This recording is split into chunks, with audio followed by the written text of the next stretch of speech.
Grateful si Congresswoman Gina De Venecia sa pagbuhos ng pagmamahal for her late husband, former House Speaker Jose De Venecia Jr. Sa ating exclusive interview, she looked back on their memories and how she fell in love with her partner for over 4 decades.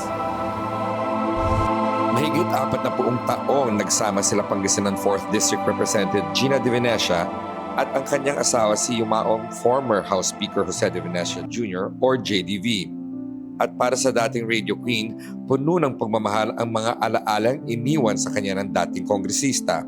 Sa simula pa lang, napansin ng radio queen ang talino't galing ni JDV maging ang mga katangiang hindi niya pinapakita sa publiko.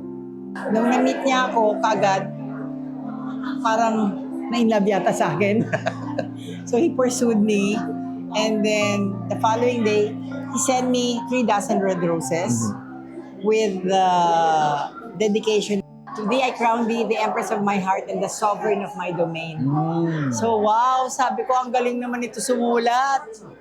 So sabi ko, na-inlove na ako sa dedication.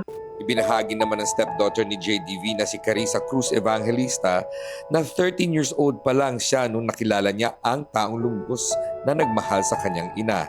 Sabi ni Carissa, sa kanya raw naranasan ng JDV ang most difficult interview of his life. I gave him a hypothetical situation.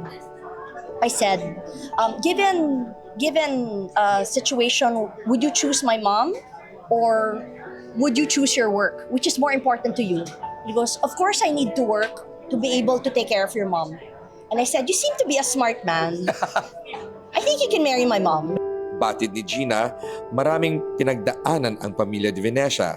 Isa sa pinamalaking trahedyang hinarap ng pamilya ang pagpanaw ng kanilang bunsong si Casey noong 2004 sa sunog na tumupok sa kanilang bahay.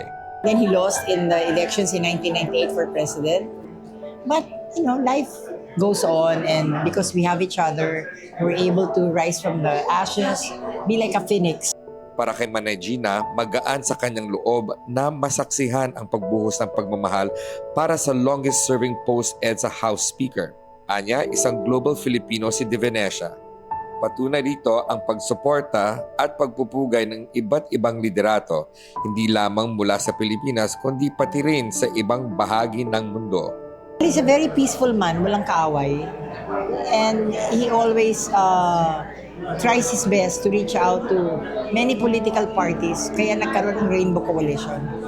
Because I think it's only through that you can have peace.